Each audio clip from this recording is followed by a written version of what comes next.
Hello, good morning friends and my dear students, how are you.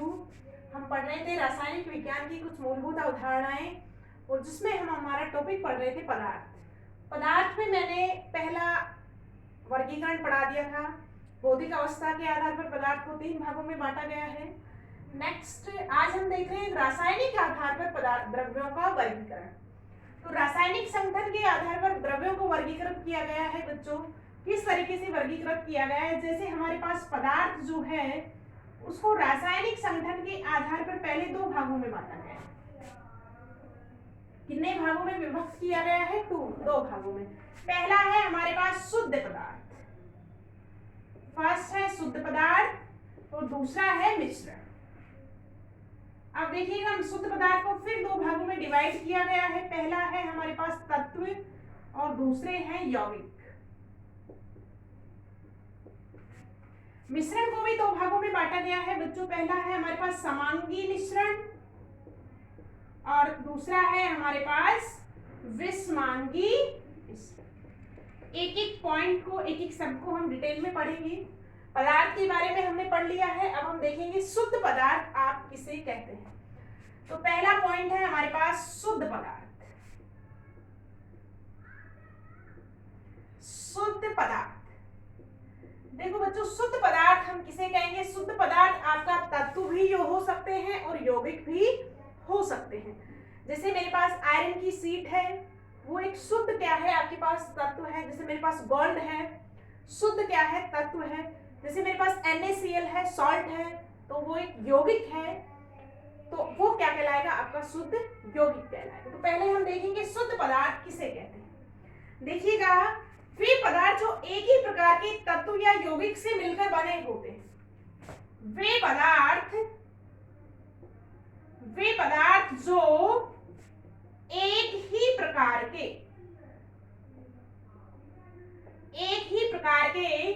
यौगिक या तत्वों से मिलकर बने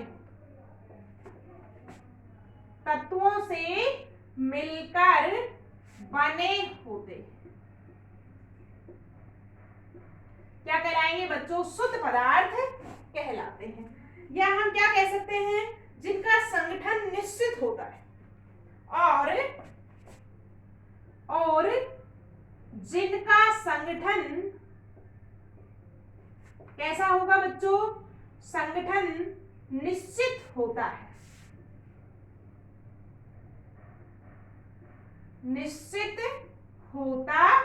क्या कहलाते हैं? शुद्ध पदार्थ। जैसे मैंने बात की है NaCl, जो नमक आप लेते हैं, आपके पास नमक है तो उसमें सिर्फ नमक के ही क्या है? अणु है, तो नमक आपके पास क्या है? शुद्ध पदार्थ है। देखिएगा, अब हम बात करेंगे शुद्ध पदार्थ को फिर 2 भागों में बांटा गया है। जैसे हम शुद्ध पदार्थ के एग्जाम्पल देख सकते हैं। जैसे हमारे पास सोना है, चांदी है, यौगिक हो सकते हैं जैसे CO2 है हमारे पास, जल है, और क्या हो सकता है? नमक है। ये सब क्या है? आपके पास शुद्ध पदार्थ। जब एक ही प्रकार का संगठन हो तो पदार्थ क्या कहलाएंगे? शुद्ध पदार्थ कहलाते हैं। अब देखिएगा, शुद्ध पदार्थ को फिर आगे 2 श्रेणियों में विभक्त किया गया है बच्चों। किस किस में विभक्त किया गया? तत्व और यौगिक में। तो पहला डालेंगे तत्व।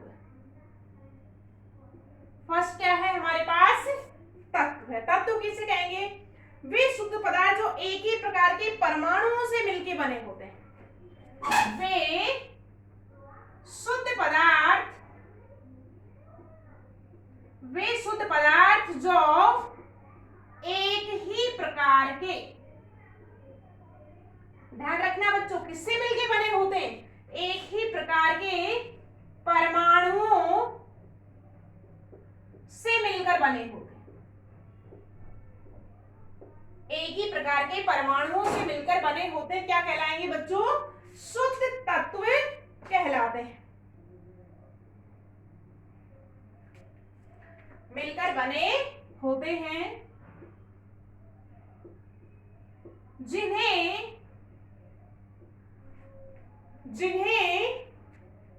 सामान्य भौतिक विधियों सामान्य भौतिक विधियों द्वारा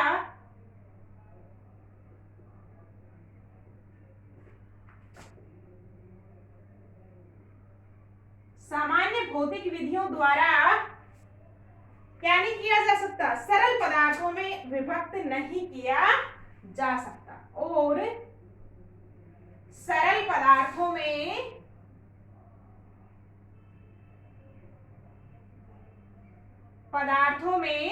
विभक्त नहीं किया जा सकता।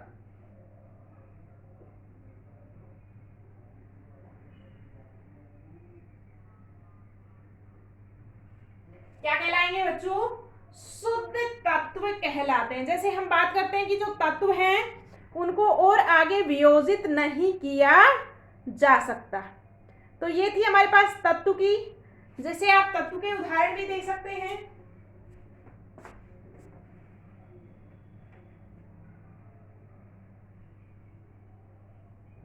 जैसे हमारे पास तत्व के उदाहरण बताइए, तत्वों के उदाहरण हैं जैसे आपके पास,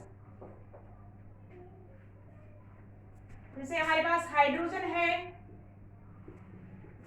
हाइड्रोजन हो गया, ऑक्सीजन हो गया, नियॉन हो गया, आयरन हो गया, सिल्वर हो गया, और भी बहुत सारे तत्व हैं हमारे पास। गोल्ड हो गया, फॉस्फोरस हो गया, सल्फर हो गया। ये सभी क्या है बच्चों? तत्व हैं। ठीक है, शुद्ध तत्व हैं। आप देखिए दूसरे हमारे पास है क्या? शुद्ध यौगिक। सेकंड क्या है? यौगिक। देखो यौगिक किसे कहेंगे? एक या एक से अधिक तत्व मिलकर जब स्थायी पदार्थ बनाते हैं तो वो क्या कहलाते हैं? यौगिक कहलाते हैं।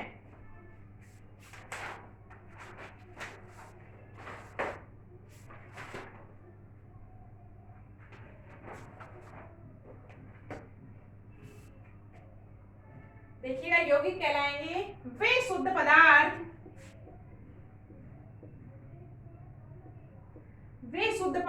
जो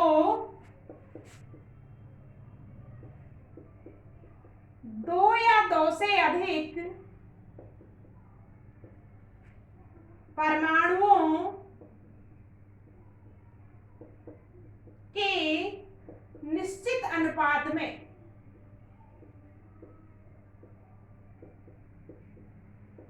संयोग करने से बनते हैं। संयोग करने से बनते क्या कहलाएंगे बेटा? यौगिक कहलाते हैं। दो या दो से अधिक परमाणु या तत्व जब निश्चित अनुपात में संयोग करके कोई स्थायी पदार्थ बनाते हैं तो उसे हम क्या कहेंगे बेटा? यौगिक कहते हैं। तो ये बात ही थी हमारे पास यौगिक की। अब जैसे देखिएगा,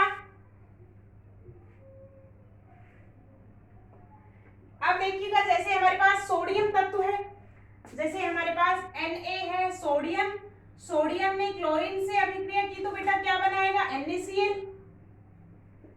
जैसे मेरे पास हाइड्रोजन है, हाइड्रोजन ने ऑक्सीजन से अभिक्रिया की तो क्या बनाएगा बेटा? जल।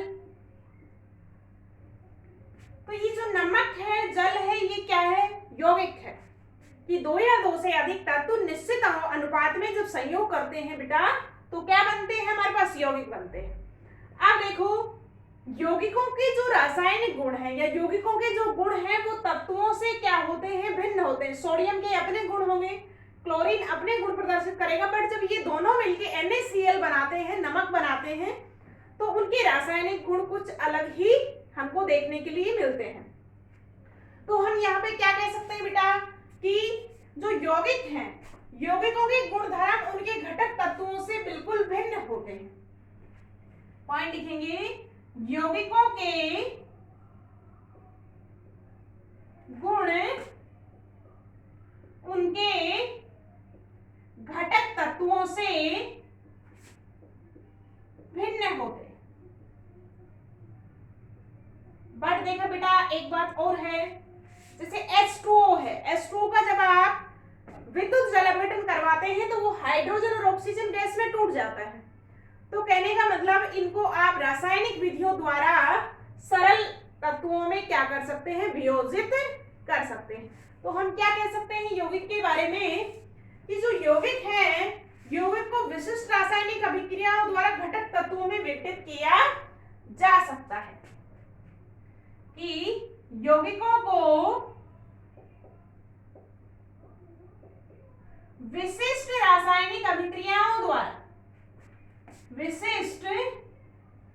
रासायनिक अभिक्रियाओं द्वारा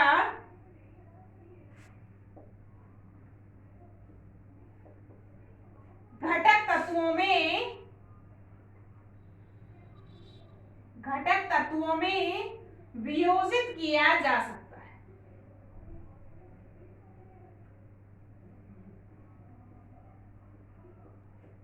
तो ये है बेटा हमारे पास यौगिक के बहुत सारे उदाहरण है, जैसे NaCl है, KCl है, H2O है, CO2 है, ये सब क्या है हमारे पास बेटा यौगिक है। तो ये था हमारा आज का टॉपिक। कल फिर हम आगे बात करेंगे मिश्रण के बारे में, तो इसको अच्छे से पढ़िएगा, समझिएगा। कल हम डिस्कस करेंगे मिश्रण क्या है।